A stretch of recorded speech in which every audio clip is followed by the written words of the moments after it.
오늘은 재관둥이가 안 왔어요. 취업 면접에서 떨어졌습니다. 네, 민주당 경기도 의원 과천에 이소영 의원이 단수 공천됐습니다. 저희가 계속 얘기합니다만 현역 의원들의 텃세가 지금 상상을 초월합니다. 우리가 알고 있는 것보다 훨씬 이것들 괜찮아. 이들의 카르텔이요 상상을 초월해요. 그러니까 이럴 정말로. 때 똘똘 뭉친다. 정말 똘똘 뭉쳐요. 정말. 뭐 어차피 자기 기득권을 지키겠다라고 하는 차원에서 뭐 그들도 그들 나름대로의 생존의 전략이고 뭐 어쩔 수 없는 그들을 비난할 수는 없어요. 뭐 정치는 손권 이기고 봐야 되니까. 근데 이소영 의원은 지금 뭐 여러 가지 걸릴 것들이 좀 있거든요. 뭐 여론조사나 아니면 다른 것들에 의해서 걸릴 게 있는데 이거 다 하고도 단수 공천이 가능한가? 경선도 아니요. 안 시켜줄 저는 정도인가? 그 부분이 반영이 안 됐을 거라고 생각해요. 근데 중요한 거는 만약에 진짜 이소영으로 가면은 본선에서 정말 상대 측에서 문제 제기할 것들이 있거든요.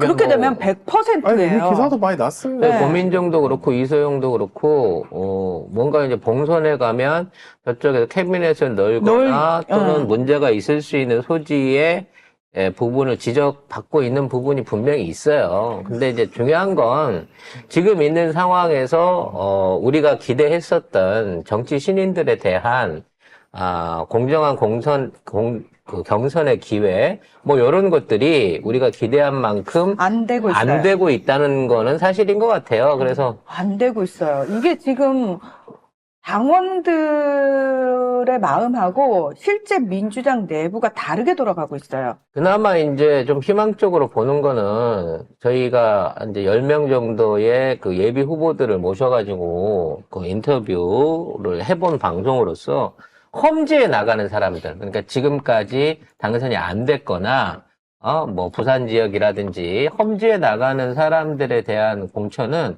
거의 다 이루어졌어요. 그러니까, 뭔가 이제 신인들에 대한 배려가 험지 지역에서는 많이 이루어진 건 사실이긴 한데, 문제는 기득권을 가지고 있는 현역 의원들하고 정치 신인이 부딪혔을 때, 거기에서 정치 신인이 어느 정도, 그러니까 그걸 뭐라고 설명해야 될까? 이름값이 그렇게 세지 않는 사람인 경우에는 지금 다 밀리고 있다는 거죠. 1차적인 어떤 선별 기준 안에서. 이소영 의원은 다시 한번 말하지만 저번에도 그랬잖아요. 제가 또 말씀드리는데 이재명 대표 체포동의안 그거 얘기할 때 본인의 체포한 포기한 사람 아닙니까?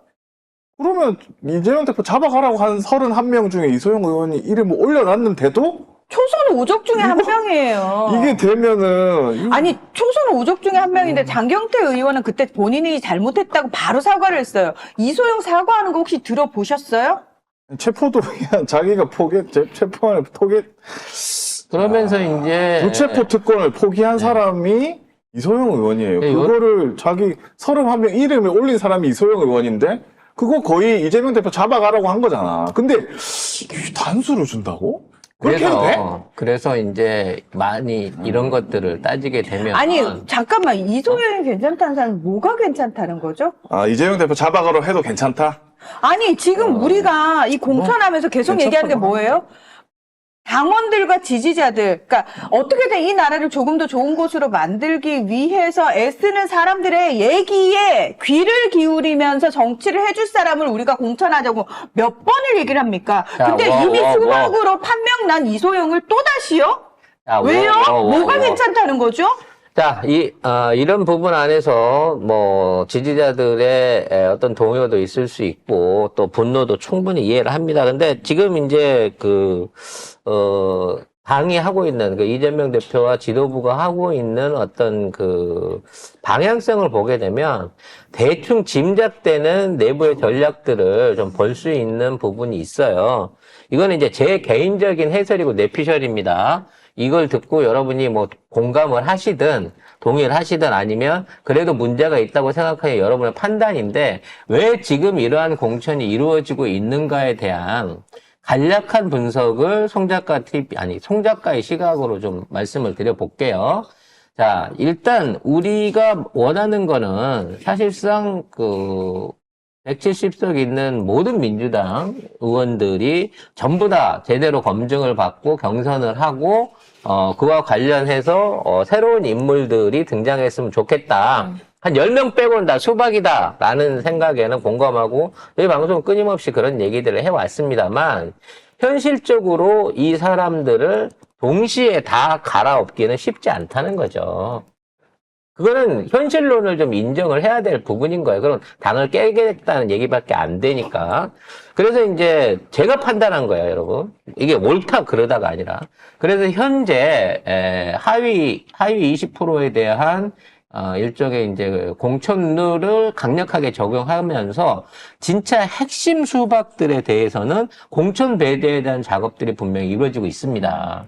근데 이들하고 같이 그동안 그동안 동조를 같이 해왔었지만, 아직까지 명확하게 반민주적이라든지 수박이라든지 친윤석열에 가깝다고 할 수 없는 이른바 중간지대에 있는 초선 의원을 비롯한 계파가 모호한 의원들이 있어요. 그래서 이 의원들은 당이 안고 가면서 진짜 문제될 수 있는 이른바 일당백의 수박들을 우선적으로 쳐내자라고 하는 방식을 선택한 게 아닌가 싶습니다.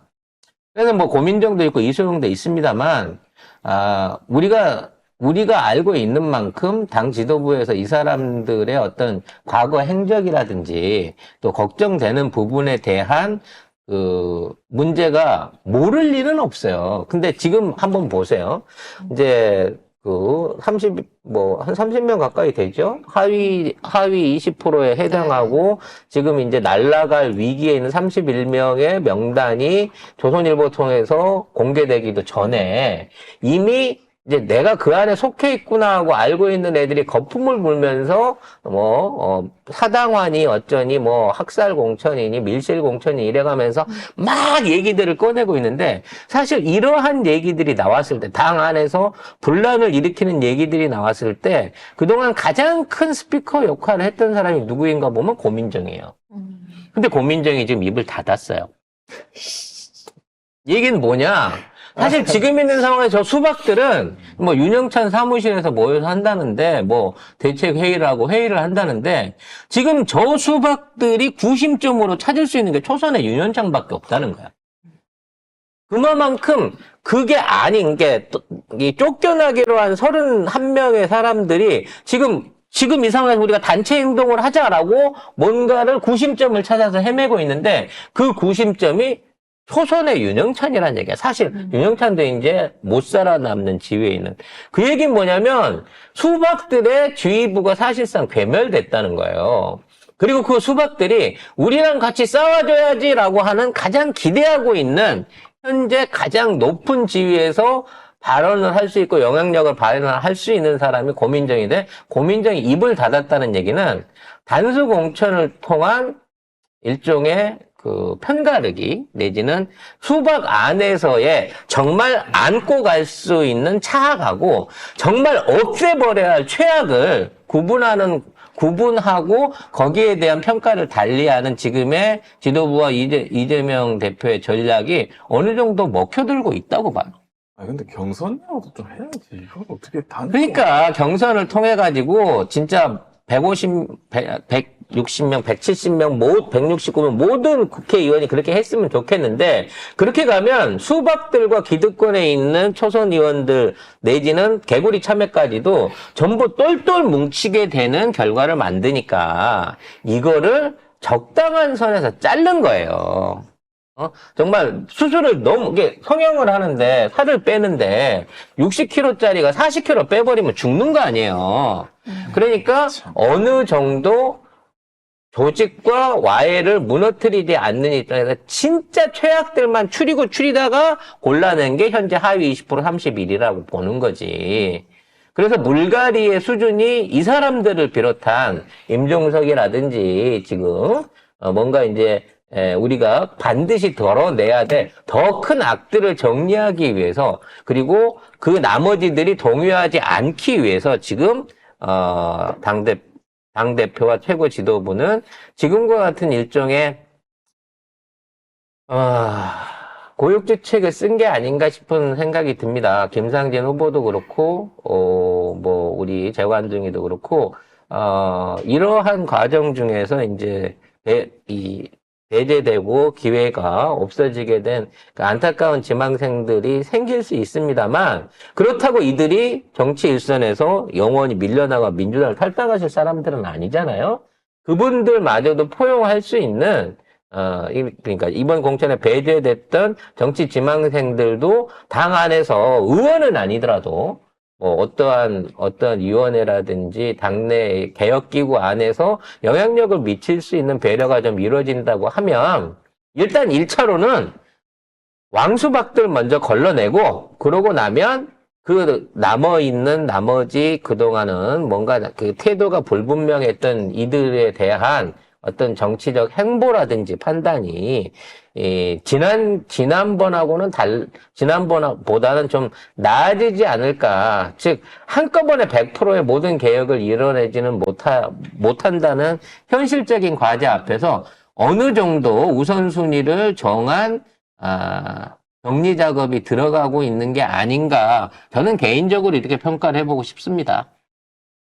물론 그렇다고 하더라도 이 걸러지지 않은 수박들에 대한 또 하나의 뭐 방법이 없는 건 아닙니다. 그게 제3지대죠. 즉 지역 주민이라든지 뭐 기본적으로 경쟁력이라든지 여러 가지가 곤란할 수 있는 지역구에 대해서 제3지대에 있는 정당, 이제 어제로 해서 송영길 신당, 뭐 혁신 뭐였죠? 그 송영길 신당 당 이름이 가제가 우리는 그냥 송영길 신당이라고 민주혁신당? 네, 민주혁신당이 창당 발기를 했고요. 뭐 확정인지 모르겠지만 우리가 잘 알고 김남국 의원이나 윤희숙 의원이 거기에 합류를 한다라고 하는 얘기를 들었습니다. 그리고 그와 관련해서 앞으로 이분들이 누구요? 윤희숙 의원. 윤희수? 윤희숙은 국진이잖아. 국진인데? 윤희숙. 죄송합니다. 그래서 깜짝 놀랐네. 윤희수? 저기 위안부 그 윤미향. 윤미향 의원. 죄송합니다. 나 이제 이름을 너무 많이 틀리네. 윤미향 의원과 김남국 의원이 그쪽으로 합류한다라고 하는 얘기를 들었습니다. 살 빼면서 그 부분도 다 나간 거 아니야? 그 뇌의 영향이 부족해서 그래요, 여러분. 네. 이해해 주세요. 한두 번 아니잖아. 그래서, 이제 비례에서는, 조국 신당이, 그리고 각 지역구에서 일종의 표적 공천 내지는, 아주 전략적인 공천을 통한,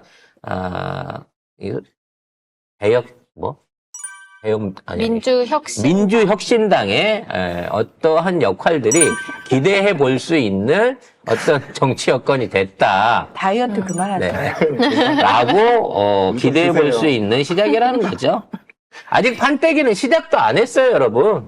지금 민주당의 최우선 과제는 그동안 민주당을 사실상 좀먹어 왔고 180석을 식물 정당으로 무너뜨렸던 왕수박들을 걷어낸 겁니다. 왕수박의 대가리인 이낙연을 쳐냈고요. 이낙연의 최고의 부하였던 김종민을 같이 쳐냈잖아요. 그리고 이원욱과 이 조홍천도 쳐내지 않았겠습니까? 근태서 또 저쪽에 있고 양양대도 저쪽에 가 있잖아요. 지금 또 하나 쳐내려고 준비하고 있는 박용진이나 윤영찬 같은 경우에도 끝까지 견뎌보겠대요. 갈 데가 없지. 왜냐면 예전 같으면 옳다꾼하고 튀어나갔을 놈들이에요. 근데 지금 나가봐야 거지 텐트가 썰렁하고 먹을 거 없다는 걸 확인하니까 3%당에 가서 뭐해? 그러니까 죽이 되든 밥이 되든 이 안에서 해보겠다. 민주당 안에서 다음 기회라도 노려보겠다라고 안 나간다는 거야. 이게 정치 지형상으로 봐서는 앞으로 22대 국회 안에서는 저런 수박 무리들이 목소리를 당해서 결정권에 크게 낼 수 없는 정말 중요한 계기들을 지금 현재 길들이기를 해나가고 있는 거라고 생각을 하셔야 된다는 거지. 근데 제가 예언하건데, 저 예언 잘 안 하는데, 이 이소영 지역구는 나중에 문제될 겁니다. 진짜 100%. 이거는 문제 될 겁니다. 100%. 100%. 자, 뭐 그와 관련된 내용은 저희들이 알고는 있습니다만 지금 이 얘기를 그 공식적으로 구체적으로 꺼낸다고 하면, 이거 이제 말하자면 일종의 뭐 법에 걸릴 일은 없지만 선거 개입이라고 할 수도 있고 분란을 조장할 수 있다고 할 수 있는 근데 부분이 있기 어차피 때문에 조금 있으면 예. 터져 나올 얘기라서. 참겠습니다. 하지만 터져 나오게 되면 거봐 이씨 내가 그 얘기했잖아. 그 사실 이 얘기였어라고 그때 가서 할 수 있는. 왜냐면 우리가 알면 다 알아요. 아니, 근데 그러니까. 이재명 의원은 당선돼도 문제인 게 이거 상대방 나중에 후보도 재보궐 알고 선거예요, 진짜. 네, 큰일 검찰도 나. 알고 있고 대도 재보궐 갈 수도 있고 큰일 나. 뭐 이거 터져갖고 중간에 갑자기 어부지리로 저쪽 애들이 주워 먹을 수도 있는 사안이 생긴다는 거지. 아니, 이게 지금 이미 새 나오고 있을 정도고, 여기저기 이제 보도 한두 개씩 터지고 있는 상황이거든요. 그래서 거기에다가 만일의 경우 이러한 문제가 터져가지고 완주를 할 수 없게 됐을 생각해서 맨 마지막에 투표할 때 합치면 되잖아. 무소속으로든 제3지대 당으로든지 일종의 예비할 수 있는 준비를 해야 된다는 거예요. 그런데 그걸 민주당이 해버리면 싸움이 되는 거고 쉽지가 않네. 예, 제3지대에 있는 당들과 세력들이 그 역할을 해줄 수 있는 또 하나의 안전장치를 준비를 해야 된다고 봅니다. 그래서 캐비넷이 숨겨져 있는 게 아니고 이미 터져 나오고 있는 상황이에요. 그러니까 차라리 캐비넷이면 저쪽에서, 물론 그 캐비넷에도 있겠죠. 당연히 있겠죠. 그런데, 그래요. 그 캐비넷은 저들 마음대로 깔 수도 있고 안 깔 수도 있는데, 이건 이미 까기 시작했다라는 게 문제라는 거예요. 따라서 이거는 선거전에서 상대방 후보라도 써먹을 캐비넷입니다. 써먹을 사안인 내가 거예요. 상대 후보면 다 그냥 쓰지. 나오면 딱 확정되는 순간 바로 우리끼리 있으면 못 쓰지만 진짜 진검성부해갖고 본선에 들어가게 되면 이거 터질 수 있는 부분이란 말이야. 근데 이게 일파만파돼서 완주를 못하고 그냥 어부지리로 넘겨주는 꼴은 안 당할 수 있는 대비도 해야 된다는 거예요. 저희 생각은. 자, 그래서 답답하지만 우선순위예요. 쓰레기를 치우는데 버리는데도 우선순위가 있잖아. 일단 냉장고랑 침대를 꺼내야 그 다음에 잡다한 가구들을 빼낼 거 아니에요. 쓰레기 중에 제일 썩고 제일 더러운 것부터 치워내야 되지 않습니까? 그쪽에 일단 화력을 집중을 하고 그 이후에 있는 잔챙이를 정리하는 부분은 우리가 조금 아쉽지만 천천히 해나가는 걸로 더욱 감시의 눈을 덮여서 이제 그따위 짓거리를 못하게끔 유권자들의 힘, 선택할 수 있는 권한들을 다양하게 할 수 있다는 것들을 좀 보여줬으면 좋겠어요. 정말 이런 류의 이 판때기를 만들기 위해서 연동형을 선택한 게 아닌가라는 생각도 듭니다. 이미 조국신당이 15%, 6%를 넘어서기 시작하는 지지율을 획득하고 있다고 얘기를 나오고 있고, 점점 더 이거는 상승일로로 갈 걸로 보이고요. 송영길 신당이 어떠한 방식으로 앞으로 이 중간 진영 또는 민주 진영이긴 한데 진보 진영이긴 한데 선거에 불만을 가질 수 있는 지역구에서 활약을 하게 될지 여러분들이 좀 기대치를 가지고 그쪽에 지금은 좀 힘을 좀 몰아줘야 된다. 그래야 수박들도 입을 닫고 반수박 개구리 참외들도 입을 닫으면서 어떻게든 열심히 선거전에 임할 거다라는 부분을 말씀을 드리고 싶네요. 그럼 뭐해. 나중에 이제 배지 달고 나면 또 본색 드러나서 민주당 내에서 분탕질 치고 이재명 대표 등 뒤에 칼 꽂을 텐데. 그러니까 그런 짓을 못할 사람을 만들어서 최소한 이재명 대표와 지도부를 어긋나가지고 정치할 수 없다라고 하는 개파 청산이 이번 기회에 이루어지길 바랍니다. 쟤네들은 자꾸 친명 공천 어쩌고 하는데, 학살 공천 어쩌고 하는데, 도대체 친명 중에 된 사람이 누구야? 궁금하네요. 난 친명 중에 됐다고 하는 사람을 한 명을 못 되겠어. 니들 대봐봐. 신명이 없습니다. 네? 친명은 전멸이에요. 이경 부대변인부터 시작해가지고, 현근택 변호사를 비롯해갖고, 진짜 아까운 사람들, 진짜 수두룩하게 지금 다 날아가고 있잖아요. 근데 니들은 지금 이걸 갖다가 사당화 됐다고 그러는데, 그래서 이재명 대표가 꽂아갖고 이재명 대표가 당선시킬 수 있게끔 그렇게 특혜를 준 공천이 누가 있냐고. 고민정보로 친명이라 그럴 거야? 이소영보로 친명이라 그럴 거냐고. 근데 누가 진명인지 난 궁금해요. 아마 이 대표님이 가장 궁금하실 것 같아요. 도대체 진명이 누굽니까?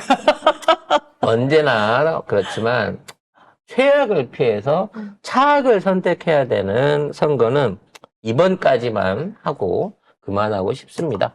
자, 여기까지는 대본에 없는 대나무 숲이었고요.